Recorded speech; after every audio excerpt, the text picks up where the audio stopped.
Good morning, good afternoon, good evening, wherever you're at in blog land, TV land, social media land.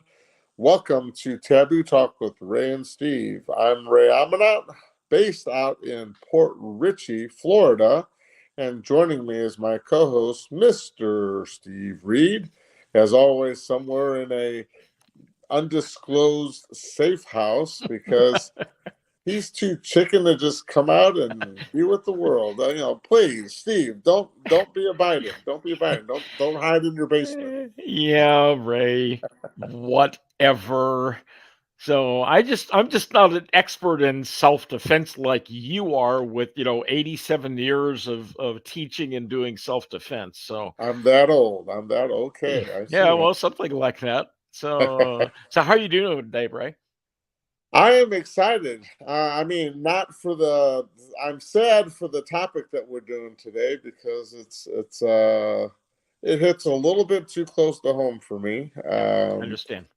But it's important and it is very taboo because I don't think a lot of people want to talk about it.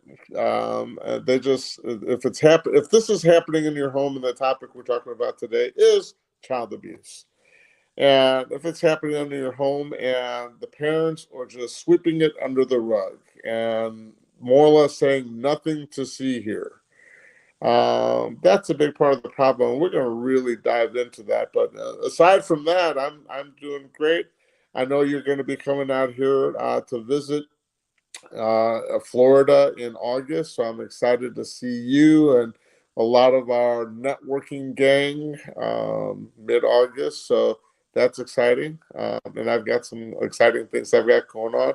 Tomorrow we are slated to do a child safety program at a martial arts studio here in Port Richey. Very So cool. I'm going to have probably about 25, 30 kids that I'm going to be playing with and teaching them how to be heroes for themselves. So All right, so that. Ray, I got a question for you about that. Is it just the kids that you're teaching, or when you do your seminars like this, do you have the parents there as well? Well, it's an after school program, and Okay. I had the owner of the business, I told them to invite the parents. Yeah, So I'm sure there'll be some parents there, not all parents. This is going to be an afternoon gig around sure. 12:30. So there's going to be parents that are going to be at work, and Yeah, this understand. this school has just kind of an after school or a summer camp program, should I say, for something for the kids to do until the parents get off of work. So, Outstanding. but still, Mushy the Martian is going to make a little a Woohoo! special appearance, and that'll kind of set us up for next week, which will be at Comic Con in Tampa Bay at the Convention Center. That's exciting. That is Yes, exciting. And Mushy is going to be in Comic Con. Mushy is going to be at Comic Con as well. Oh Absolutely. my gosh! So, will Mushy's real identity ever be disclosed? I don't know what you mean. Mushy is mushy. He's a Martian from Mars that just happens to be my best friend. Oh, Ray, you're just too funny. So I love it. All right. So, you set us up with a little bit of information about our topic today. I got to tell you, Ray, over the past few days, I've been doing some research and looking at some numbers and statistics and so forth. And what I pulled up, it's very disturbing. It is very disturbing. I'm just going to throw a couple of numbers out, and we're going to springboard off of these numbers. But every year, more than 4 million referrals are made to child protective agencies. 4 million. Now, that doesn't say all of the scenarios because in some of these referrals, there are multiple children in a home, Right. but a referral still goes out to an agency, state, local, federal agency, whatever the case is. Now, some people are going to say, well, Ray, Steve, we got 330 million people in the United States. What's 4 million kids? That's 4 million. It's too many. Well, and that's those that are reported. Yeah, What about exactly. those that go Exactly. unreported? I Yeah. mean, the statistics of child abuse inside the home or even spousal abuse inside the home due to COVID, where Yep. everyone was crammed together, they couldn't go Yep. anywhere, and they just got on each other's Yep. nerves for Exactly. whatever reason. I'm sure those numbers shot up even higher. Yeah. Well, and I'm glad you brought that up because the stats that I just gave you are from Mhm. 2019. That does not reflect what's going on for the past 2 years. So, I mean, it's absolutely insane. Here's another really ugly statistic. In 2019 alone, pre COVID, okay, 2019 alone, state agencies found over 656,000 victims of child maltreatment. Okay. And the way they put it was that is equivalent to over 10 modern football stadiums. That's Wow. insane. That is absolutely insane. So let's okay. So I've got more stats that we're going to talk about as we go through this, and some of the side issues related to it. But Ray, right off the bat, what do you? How would you define child abuse? When where do I start? Yeah, exactly, Where do I exactly. start? I mean, people think, when they started frowning upon spanking a child, and then a child would say to the parents, I'm going to report you to my teachers because you're spanking me, and that's child abuse.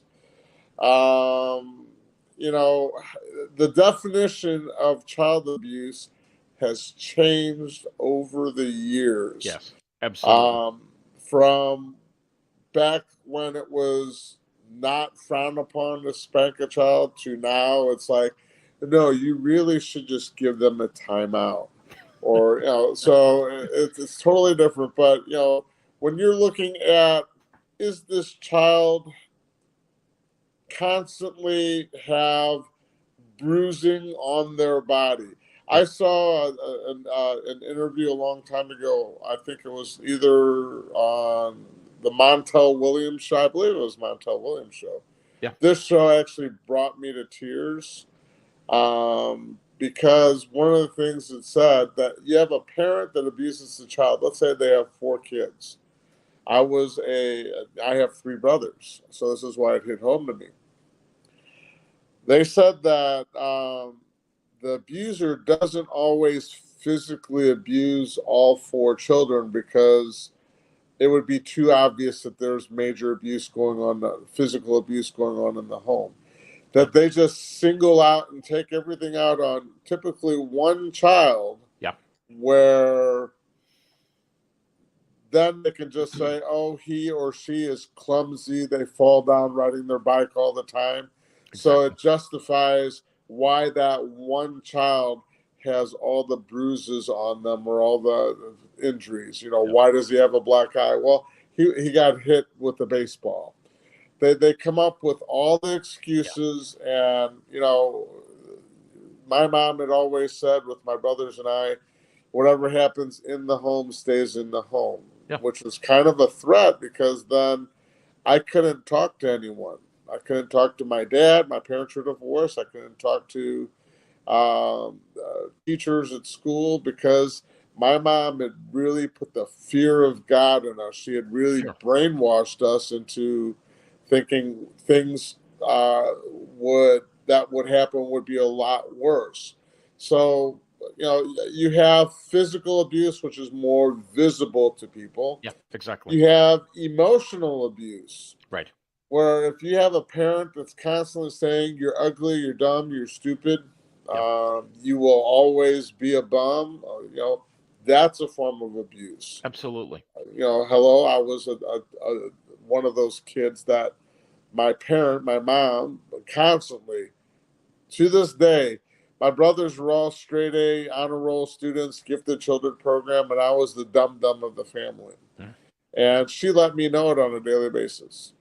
Even to this day, I know I'm talking about my mom, but hey, Yeah. She goes around saying stuff about me. I don't really care. Even to this day, if I were to get on a phone conversation, because I ultimately couldn't take it anymore Yeah. and moved in with my dad. But there are a lot of kids that out there that don't know who their dad is, so they Yeah. don't have that option. Exactly. But I was able to move away from the bullying at school and the abuse at my home from my mother. Right. But the emotional abuse followed me. Yeah. It stayed with me until later on I was able to learn how to deal with it. I still have triggers. She could still get on the phone with me today, and she Yep. does. And she says, "You left me. If you would have stayed with me, you would be successful like your brothers." And go right back to comparing me to my brother, the lawyer, my brother, the architect, or my brother, the doctor. Yeah. And she said, "You went and you became a fighter. You got into boxing, kickboxing, martial arts, and you've had your body beat up and broken bones and all that stuff. I wouldn't change what I've done with my life in the world. I would never go back. It's Yeah. if I I were hear to you. do it all over, I'd do it all over again." Yep. Well, and Ray, with that said, I can see where the impact that you're having with your martial arts training and all of the seminars and classes and schools that you work with, all of the things that how you're impacting people with your books, with the other conferences, with your anti-bullying message that you preach. You're probably having a bigger impact on society than all three of your siblings put together.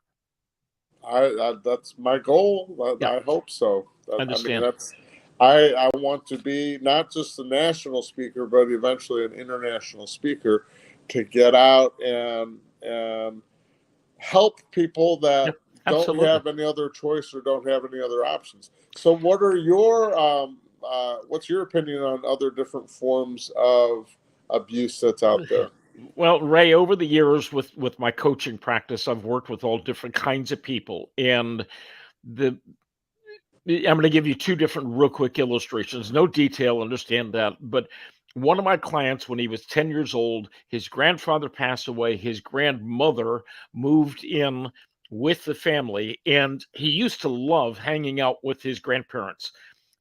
I mean, she would let him stay up until all hours of the night. There was no such thing as a dietary restriction. He could eat anything he wanted to eat. As soon as she moved into the house with them, it was a Jekyll and Hyde scenario. And one day, he told me the story. One day, he was playing with some friends when he was, it was after school one day, and he just lost track of time, and he heard a clock bell that was ringing, basically saying it's 4 o'clock, 5 o'clock, whatever the time was.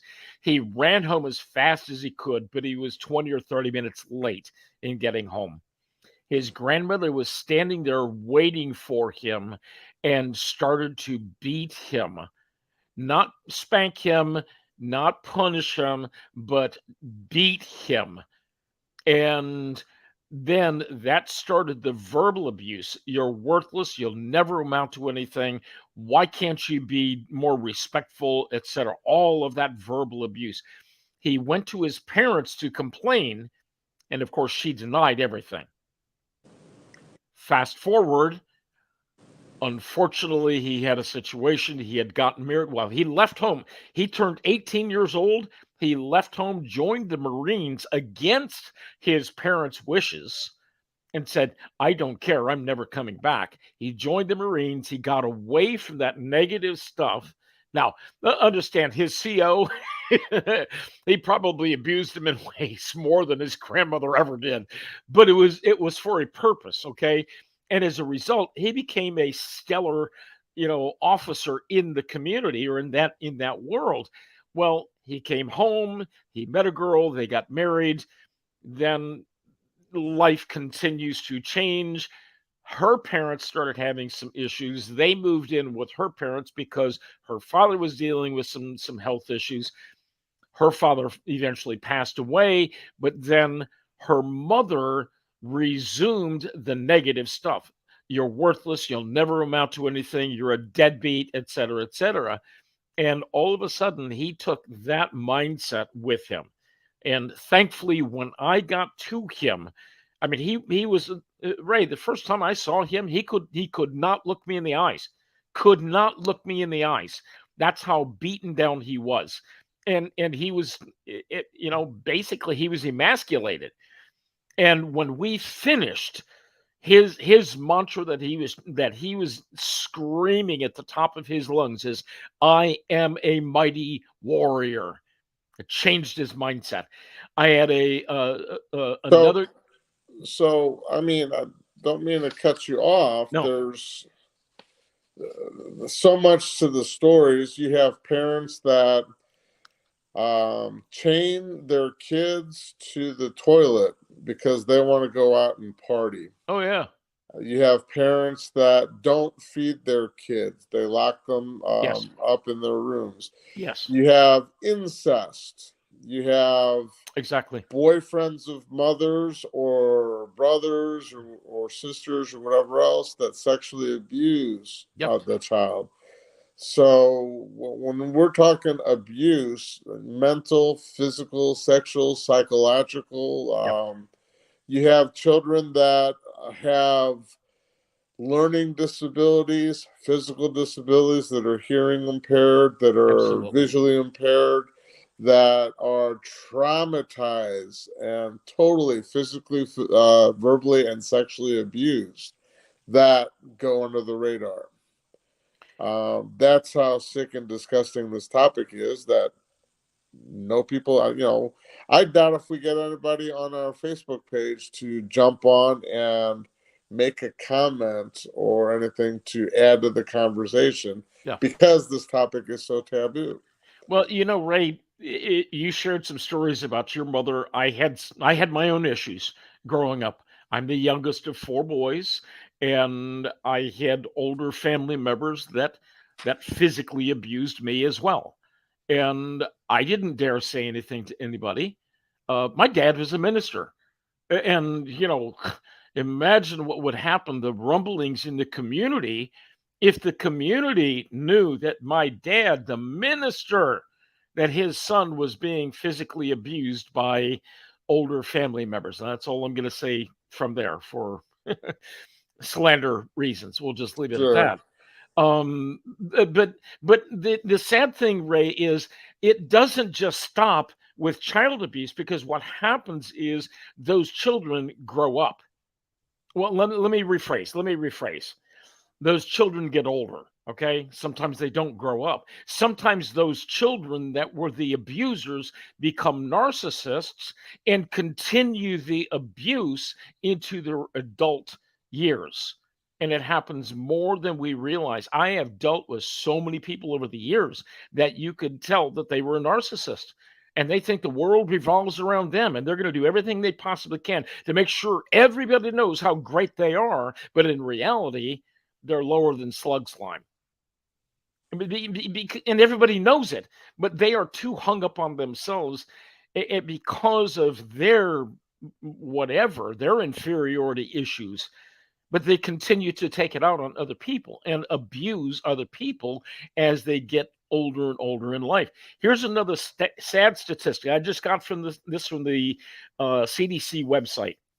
It says links for adverse childhood experiences, including the household dysfunctions, along with abuse and neglect, with a range of long term health issues or impacts. Individuals who reported 6 or more adverse childhood experiences had an average life expectancy 2 decades shorter than the average life expectancy.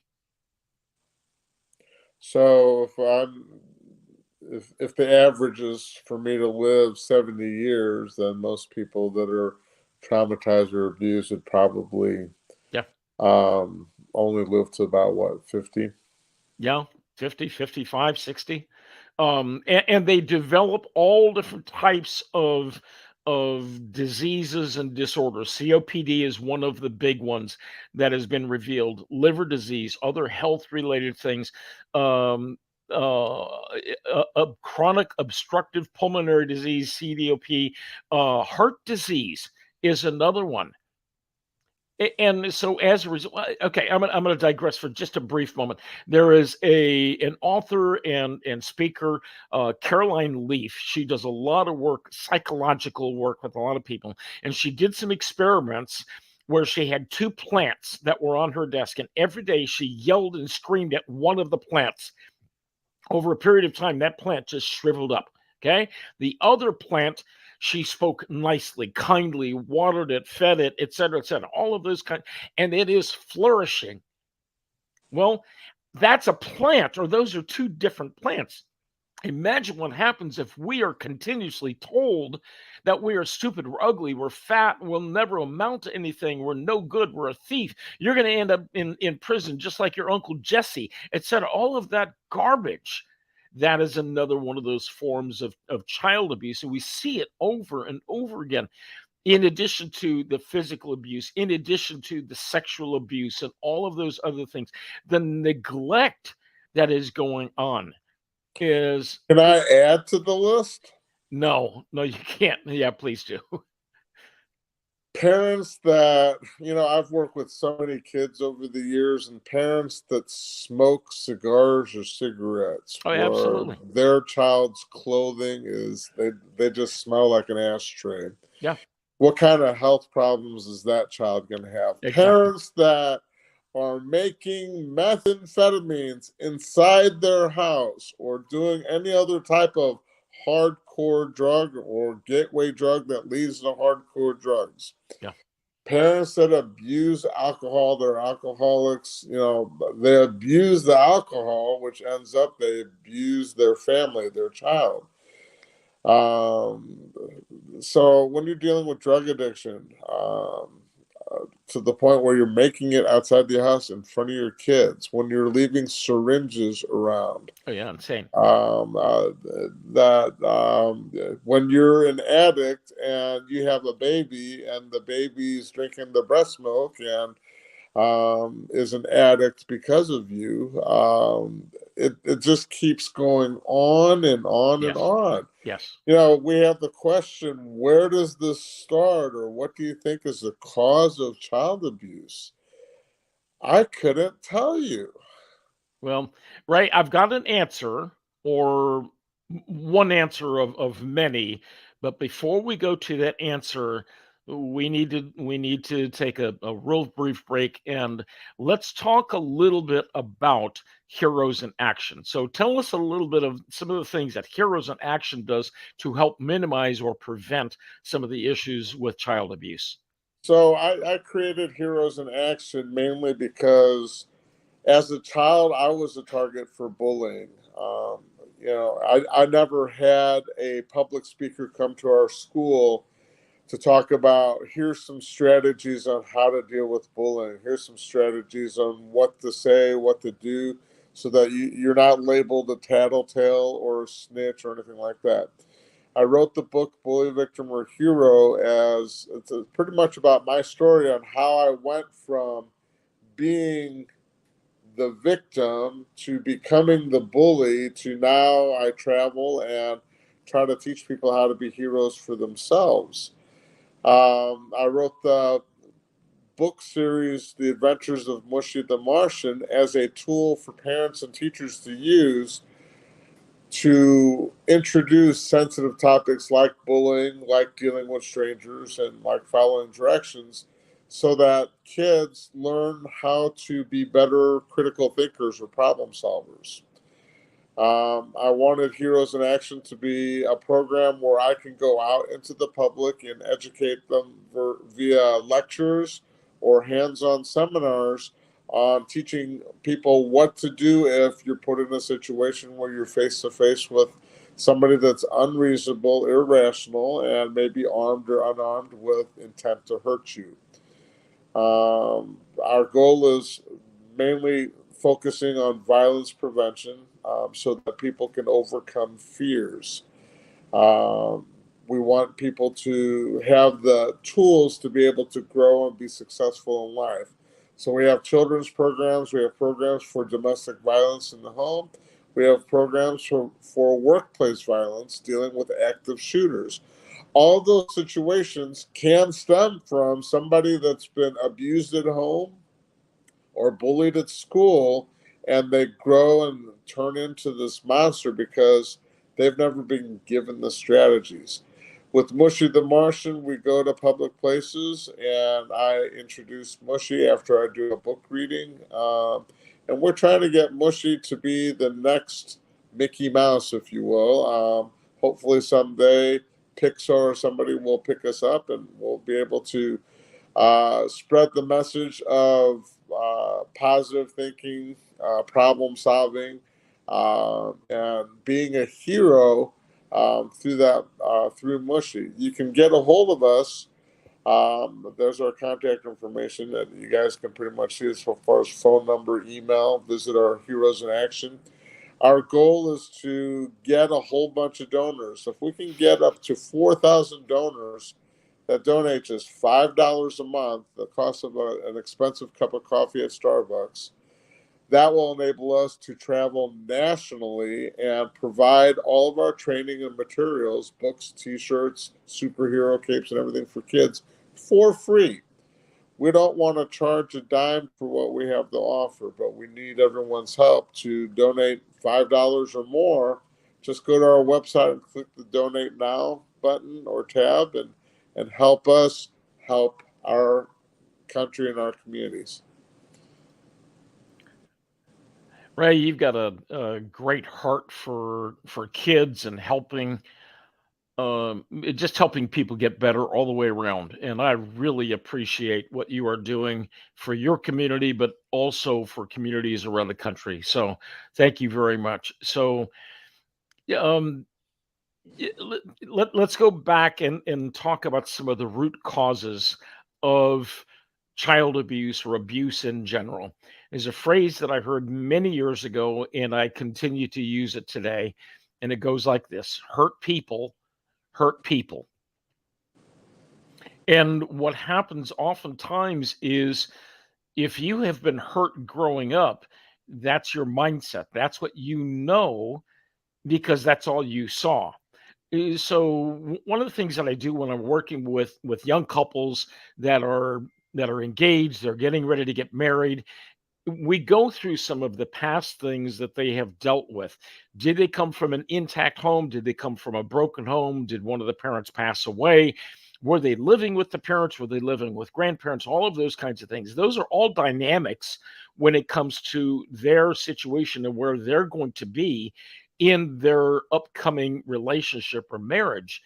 And one of the things that we talk about is if you came from a broken home, you have a jaded point of view or an unusual or dysfunctional point of view.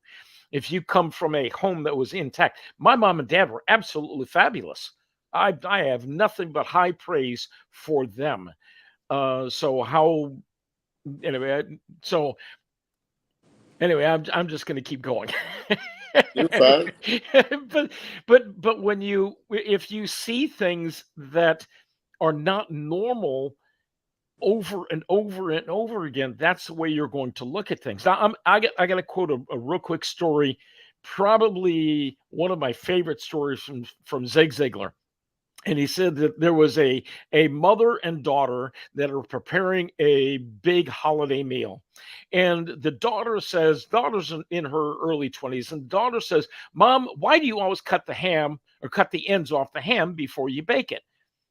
And her mother says, "Well, I do it because my mother always cut the ends off the ham before she baked it." "Well, why does grandma always cut the ends off the ham?"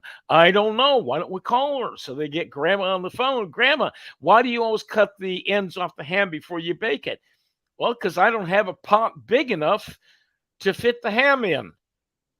So you think about something as silly as that, but you realize that there may be some stupid reasons why we are doing things. If somebody grew up in a household where there was smoking a lot, guess what? There's probably going to be smoking. If somebody grew up in a household where there was a lot of alcohol, guess what? The odds are one or two things. Either there's going to be more alcohol or One person is going to say, I've had enough of that. I'm going in the exact opposite direction. Right. I've heard countless stories like that. So those are some of the things. Hurt people hurt people. Somewhere along the line, they have been abused by a family member, by a sibling, an older family member, an aunt, an uncle, a cousin, a grandparent, whatever the case.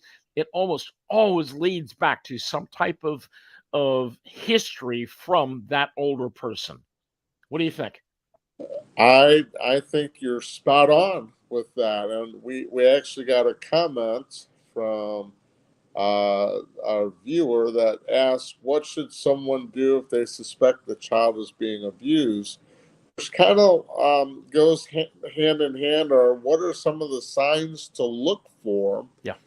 Um, for me, of course, physical bruising around the child's arms or body. Is the child an introvert? Do they avoid eye contact? Are they always afraid to talk to you? What are some other signs that we could bring up that they can look for? And then, of course, how do you want to, you report it to the Division of Family and Children's Services, or anytime a school teacher sees any bruising or anything on a child, they are mandated. They have to Yeah. report abuse to the Division of Family and Children's Services. But if you're a neighbor or if you're somebody that just sees abuse at a mall, at a shopping center, take a picture of the car, take a picture of the license plate, take a picture or a video of the person abusing the child, and submit that to the Division of Family Services and let them do it. If you want to add to that, you can. Well, there are child protective service organizations literally across the country. That's probably one of the biggest operations that's around. They're always underfunded and understaffed because there's so many occurrences. But I heard a story several years back, probably 20, 25 years ago, about a young boy who went from, he was in, I want to say in third grade, and he was a great student. And every day he did it, he showed up for class, he did his homework, etc. Just a really good, well-behaved student. But somewhere between the third and fourth grade, his mother had gotten sick and she passed away. And all of a sudden, I'm just going to call him Billy. Billy became somewhat of a recluse. He stopped doing his homework. He became just very reserved and withdrawn. And he wasn't doing his homework. He wasn't passing his classes or his tests.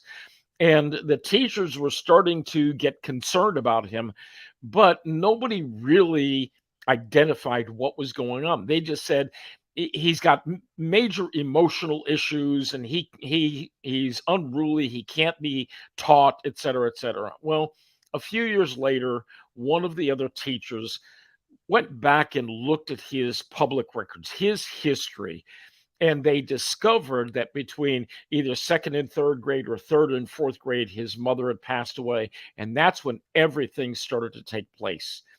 And as the story goes, he came for Christmas this one year, fourth or fifth grade, whatever it was, and he gave the teacher a Christmas present that was just, it was an old broken bottle of perfume, or partially full bottle of perfume, and a broken bracelet.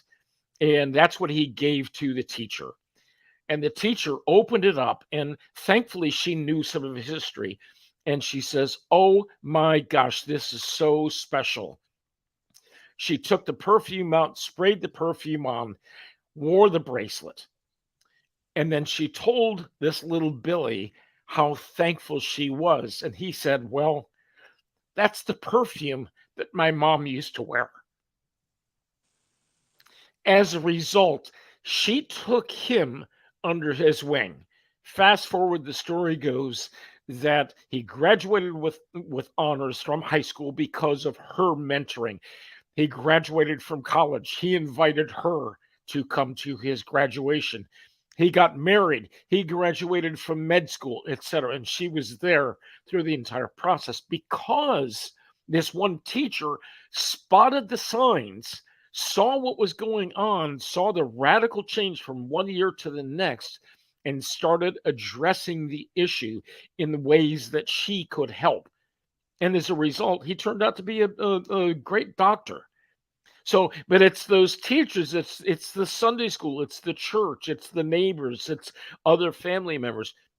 If the kids who used to be out there playing all the time and now they're sequestered in their homes all the time, you never see them out in the street, you never see them riding their bikes or doing other fun things that teenagers or children do. We got to watch and see what those things are. So keep your eyes and ears open for those things, and then talk to the appropriate authorities. Maybe it's a pastor or a church that you need to visit with. Maybe it's a counselor. Maybe it's a school counselor that you need to talk to. Maybe it is escalated up to child protective services, those sorts of things. Maybe it's law enforcement. Depends on the severity of the situation. But if you see something, I mean, the whole phrase from several years ago, see something, say something. Don't just keep it to yourself. Say something to somebody in a position of authority. Absolutely. Absolutely. Let's take a break. And I know you've got a lot of things that you want to share with LifeWave. So can you talk to everyone a little bit about this? Absolutely, Ray. Well, let me share a couple of things with LifeWave. First of all, I was introduced to the product about 7 or 8 months ago, and what it is, I've got a little image here, a little picture. Actually, I'm going to stop the screen for just a second. Oh, sorry, Ray, I didn't mean to pull you up. Anyway, here's the LifeWave patch. It's a little wearable patch that you just peel the little backing off. You stick it on your body, number of different places where you can wear it. No drugs, no pills, no injections, nothing of that sort. And it just tells your body to start energizing or reactivating your own personal stem cells. Now, that's what it does. Let me tell you what it did, what the benefits were for me. I was dealing with chronic lower back pain from bulging and herniated discs. The pain went away almost overnight. It was absolutely amazing what happened with the pain reduction. In addition to that, I sleep like a baby. It is absolutely incredible how much better I sleep. Rapid wound repair and healing reduces inflammation. Inflammation is the root cause of a lot of our ailments that we have today. So it's going to help by reducing inflammation all throughout your body. Faster recovery from exercise and workouts and those kinds of things. Better focus, more vitality. I'm going to show you a couple of real quick pictures. Here's a young man. He was in a skiing accident. And day one, you can see how messed up his face was. In day 5, because he had been wearing one of these patches, he had rapid healing. Here's a man who had his hand almost severed as a result of a car accident in just a few days, 50, 60 days. You can't see the stuff. Here's a woman who had bunion surgery, and you can see in just a month she had the rapid healing. A young fellow who had his fingers severed in an accident, and they went to the emergency room, insisted that the doctors sew the fingertip back on, and in 2 months he had full use of that fingertip. You can see the progression of what happened. Here's one of the other big ones, and that is in enhancing the collagen levels in your face. It tightens up your face, and as a result, you start to look younger. I'm even being told that it actually helps us with actually changing our hair. So it's turning the aging process backwards. And I'm hearing stories about people growing new hair and their hair color going back to the original hair color. So that is the product. It's called the X39 patch from LifeWave. There are a number of other patches that you can get that are absolutely amazing. They do a number of different things, but I highly recommend, if you need information, there's my website. you're welcome to reach out to me directly, and we'll see if we can't do one of those virtual cups of coffee and have a conversation. So, Ray, back to you. All right. So we were talking about what signs to look for, who to talk to, who to reach out to. A lot of kids don't have those options because they're being monitored by the parents. So, yes, it is up to the neighbors and the school teachers and the school counselors and the PE teacher that sees any signs of abuse to report it so that that child can get help. A lot of kids don't have the advocates that they need to get the help that they need. Um, how can child abuse be resolved?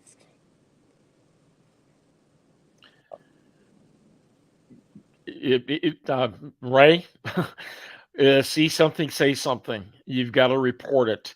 I've got a situation right now with a client whose grandson is being maltreated. I'll put it that way. Um, Mother has some psychological issues, but it's not severe enough to be able to report to CPS. So there are some red flags that we're looking at to see how we can help and direct. Um, so those kinds of things. I'm going to guess when you're teaching students, if you have a regular group of martial arts students that come into your studio, you probably see some behavioral changes or have seen some of those behavioral changes over the years. And maybe you, as their instructor, you become a mentor to some of these young children. Are there ways that you can help in the things that you're doing with martial arts where you can help and be a friend to them? Well, that's why I'm offering all of my services for free because there are kids that are out there that can't afford going to a martial arts school or Mhm. and it doesn't have to be martial arts. Any sport or any dance studio or music studio, they have the ability to help a child build their self esteem, build their self worth, and give that child a different mentor to look up to. For me, when I left my mom, I said, I will never be like her. I will never act like Yeah. her. And I was always seeking out and searching people to identify to. So that's the person that I want to be like. That's who I want to become. You know, a lot of kids that their parents are incarcerated. If the parent is the hero, and but they're in prison and their child says I want to be just like dad, you know, what is that going to do to the direction of the, that child's life is going to go through? So it is seeking out mentors through Boy Scouts, through Girl Scouts, Yeah. through Big Brother Big Sisters, um, through other community organizations that have programs that can help that child. If there's a single mom that doesn't have uh, the ability or the finances to be able to put their kids into soccer or music or any other type of activity, they can look into the YMCA. They can look into other Yes. programs that can give them a little bit of a break or a little bit of relief. And maybe the parent can get some counseling or coaching on how to be a better parent. Yeah. You know, there's so many parents that are out there that'll say, um, how dare you tell me how to raise my child? You know, I'm raising my child the same way my parents raised me. Exactly. And look at how I turned out. And, you know, I don't mean to be insensitive, but yeah, I am looking at the way you turned out and look at what you're doing to your child. But Oh, yeah, but Ray, here's one of the problems. If somebody spots an issue with the way a parent is raising their child, and they say something, then the wrath of that from that parent comes on the person that says something. right. Yeah, Ray, personal story. So back in the 80s, I was married previously. We tried for years to have children, could not have kids. And I remember going into one of the marts, a Walmart or a Kmart or, something like that, one of the big stores. And I remember seeing this woman that was, I don't want to judge, but she was pretty unkept. I'll just leave it at that. And she had a 5 or 6 year old little boy, and there was a big basket of balls that was there close to one of the checkout lines. And this little boy kept playing with one of the balls. And all of a sudden, this mom just reached over, grabbed him by the arm, and yanked him over and said, I told you over and over to stop playing with that. We don't have the money. And she's just screaming at him. And my heart broke for that little boy. And I wanted so badly to slap that woman so hard and say, you don't deserve to be his parent. And Ray, I was incensed when I saw that. And I started, frankly, I started crying out to God, God, why does she have this young boy and I don't? Right. And it just hurt. I mean, it went right to the bone to me.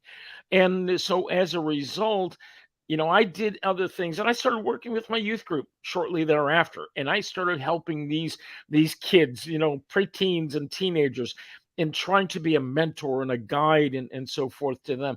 Today in my coaching practice, unfortunately, I clean up a lot of messes from those kinds of scenarios.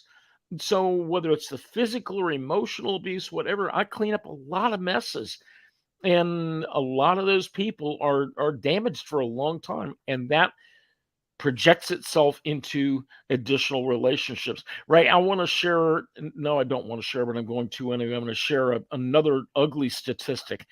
One study shows 80% of 21-year-olds who reported childhood abuse met the criteria for at least one psychological order. Now, I'm going to read off the list of psychological disorders. Risk for intimate partner violence. In other words, they grow up, they start beating their spouse.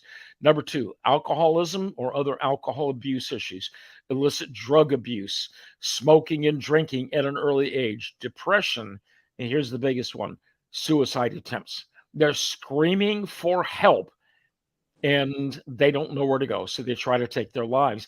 And oftentimes they're not trying to be successful. They're just screaming for help, saying, I don't know what to do. So that's part of it on the psychological side. But then if we go fast forward and we look at some of the sexual impacts, multiple sex partners, sexually transmitted disease, unintended pregnancies, early initiated use sexual activity, and then adolescent pregnancies, and unfortunately fetal deaths.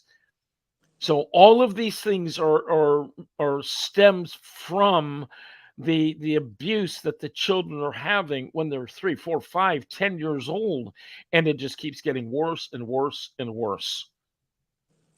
Yes. And when we talk about the long-term ramifications of the abuse, bruises and cuts or scrapes go away. Yeah. But the emotional side of things, those will stay with the child literally forever.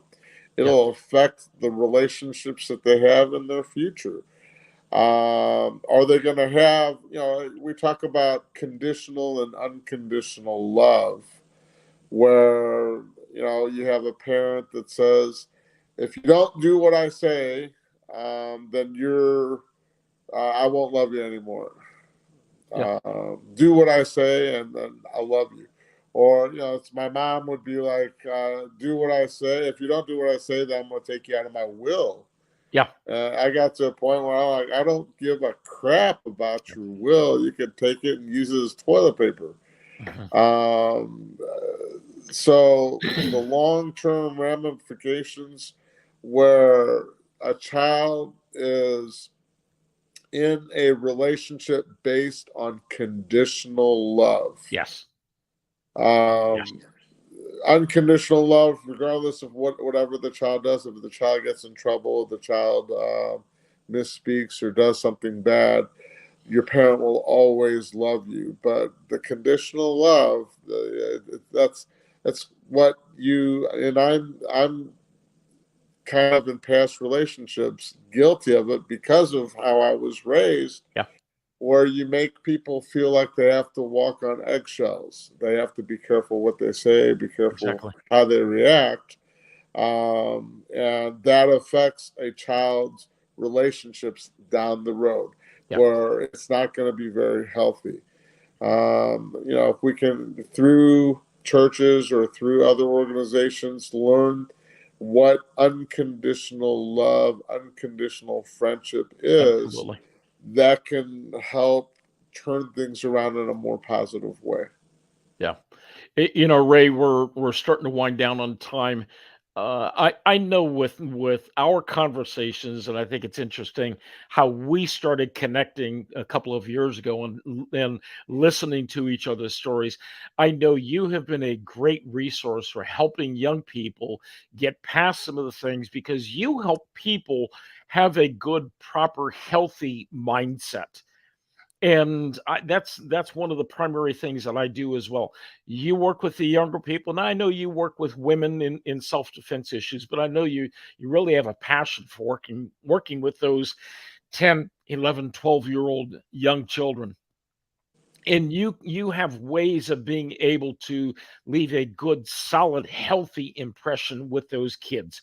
So you can become their hero in many cases. Unfortunately, when those kids get into their 20s, 30s, 40s, and 50s, sometimes they didn't have a Ray Amanat that was there to mentor them when they were younger. And as a result, they're damaged. Right. And the divorce rate is sky high today. The child abuse rate, the physical abuse rate is so high. And that's where people like myself come in, that we can help people deal with some of those things. So if you're dealing with the aftermath of abuse issues, reach out for help. Find somebody that is professional that can help you deal with those things. If we need to have a conversation, I'm happy to set up some time to help people deal with some of the things from their past. A lot of times, Ray, I know you deal with this. There are times that people have that damage that is so intense that it takes you a while to get their mindset turned into a positive mindset. Right. And the same thing is true when they get into their adult years. So we got to change the way people think about themselves and how they look towards their future. There is hope for the future, but you got to reach out and you've got to ask for help. So that's one of the And big if things. you want to message Steve or myself, and we can give you those resources. If Absolutely. we can't help you, we can give you the resources that are available to you based on your area, and we'll give you some guidelines to go by to get the right kind of help that you need. So feel free to reach out to either one of us through Messenger. Yeah. Ray, as we wrap up today, the number one thing that I want to share is if you see something that's going on, please say something. Talk to the right people, talk to the appropriate agencies, authorities, etc. Say something. If you suspect there are some things that are going on, say something. Maybe you approach the parent first or whoever you think is the perpetrator. Maybe you approach them first. Maybe they've got some stuff that's going on. Maybe it's neglect because a spouse is going through an issue, a health issue. Maybe there's some other things that are going on. Maybe what that parent needs is a friend. Maybe that parent needs a warm meal that is brought over to them. Maybe they need some help with the child, or maybe they need some help just dealing with life, and you can be there to help them. So reach out. Don't keep it a secret. Whatever you do, do not keep it a secret. Reach out to Ray, reach out to myself. We're happy to help. And if we don't have the answers, we've got a lot of resources. Ray, Amen to that. Ray, closing thoughts. No, I think you said it as eloquent as you could have said it and as passionate as you could have made it. Um, we live in a crazy world, Yeah, we do. and it's going to take education and training to deal with all the craziness. So don't be afraid to get out there and learn something from the professionals that deal with this on a daily basis. Yeah. Right. I think that's pretty much a wrap for this week's program. Absolutely. Thank you for watching to all our viewers. Please like, share, comment. If you go to our YouTube page, please subscribe to our YouTube page and do the same. And tune in next week as we'll have another surprise topic to throw at you. Actually, I'm going to run something by you after the show. Sounds good, Ray. All right, Ray, as always, it's a pleasure. And reach out. Let's see how we can help you get a good positive mindset as you go forward in life. Ray, signing off. Have All a right. great Be day. good. Thanks.